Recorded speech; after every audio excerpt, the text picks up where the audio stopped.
me, peasants! I am the Queen! Let's be honest, if you think Game of Thrones has twists, betrayals, and people dying in the most dramatic ways, you haven't met the Tudors. Because this is the story of a little girl who wasn't supposed to survive childhood, who grew up watching England burn through queens, executions, religious wars, and somehow became one of the most iconic monarchs in history, Elizabeth I.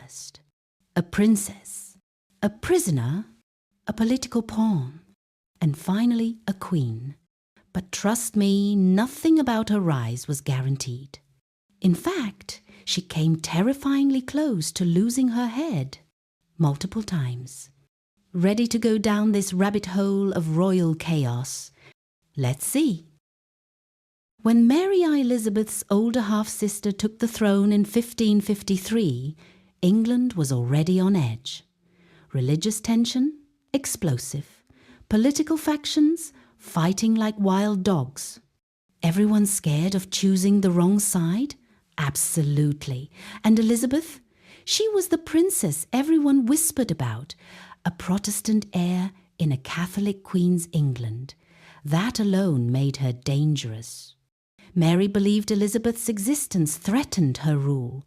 Some said Mary feared Elizabeth was a magnet for rebellious nobles. Some said Mary simply hated the reminder of her mother's replacement, Anne Boleyn. And others? They whispered the most Tudorish rumour of all. If Elizabeth lives, Mary dies. And in the 1500s, rumours like that killed people. Nobles started rallying around Elizabeth, some genuinely loyal, some just looking for the next power play. Rebellions erupted, including the infamous Wyatt's Rebellion, where rebels literally shouted that Elizabeth would be the true queen. Did Elizabeth plan it? Probably not. But did Mary believe that? Absolutely not. And that's where everything went from bad to deadly.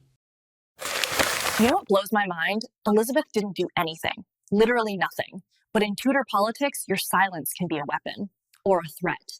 Do you think just being born in the wrong Tudor branch should be enough to get you killed? Let me know. Mary snapped.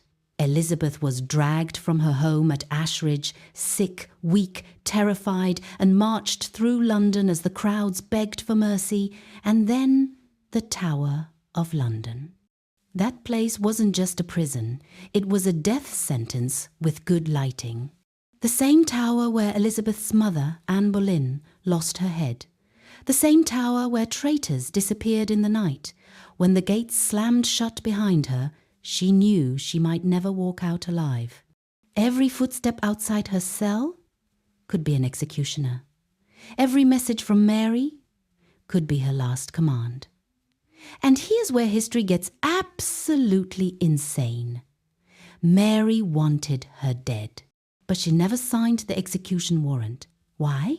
Some say Mary's council hesitated. Some say they feared civil war if they murdered a wildly popular princess. Some say Mary's own guilt haunted her because deep down Elizabeth was still her father's daughter.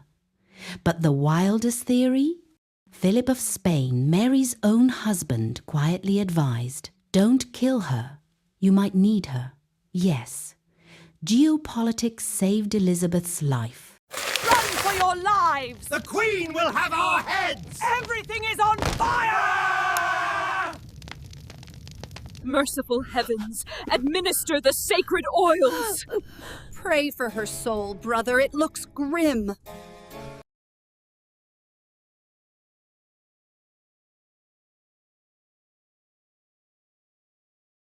Your Majesty! Urgent news from the coast! They are here! Invaders! We are under attack! I simply shan't go. This entire affair is dreadful for my complexion. And take your hands off the velvet. Heavens! It struck the tower! God have mercy on us all!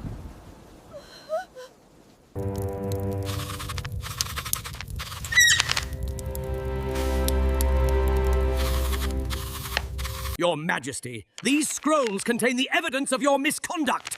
How can you sit there sipping tea while facing such grave charges? Speak now or face the consequence. The Queen is dead! Gasp!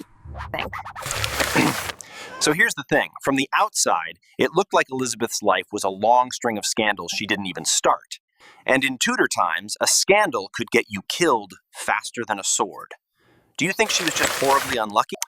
Elizabeth's new survival in Tudor England required 3 things. Say nothing, trust no one, and look harmless even if you're the smartest one in the room. When interrogators pushed her, she responded gently, cautiously, brilliantly, never accusing, never denying, never slipping. Her most famous line, "I am innocent. And if I were not, I would beg for mercy." A perfectly crafted answer, not too bold, not too submissive, just enough to keep her alive. After months of tension, illness, and psychological torture, she was finally released from the tower, but not completely free. She was watched, intercepted, monitored. Every letter she wrote was opened. Every meeting was tracked. And Mary, still childless, still desperate, still terrified Elizabeth would replace her. But in 1558, Mary died. And with her last breath, the divided kingdom held its breath too. England needed a monarch.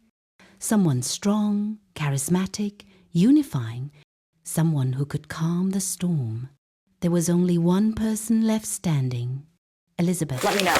Here's the thing. Elizabeth didn't want Mary dead.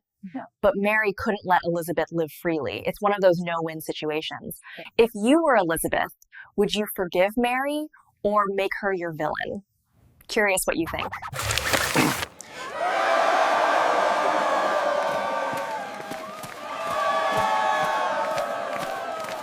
Your Majesty, control the wigs! Honestly, gentlemen, it's just hair. But we are running out of time. God save the Queen. Long live the Queen. May the Queen live for... November 17th, 1558. The most unbelievable plot twist in Tudor history becomes reality. The girl imprisoned as a traitor, the princess nearly executed, walks free into sunlight as England cheers her name. London bells explode in celebration. Crowds chant, "Long live the Queen." People climb rooftops just to glimpse the woman who survived every political trap imaginable. But the real shock? Elizabeth's first act wasn't revenge. It was unity. She built a Protestant settlement that didn't burn Catholics or terrorize opponents. She stabilized the government. She calmed religious warfare. She chose moderation in a world that demanded extremes, and that balance became the foundation for the Elizabethan Golden Age. The Tower didn't break her. Mary didn't crush her. Politics didn't devour her. She rose through all of it, not because she was ruthless, but because she understood power better than anyone else.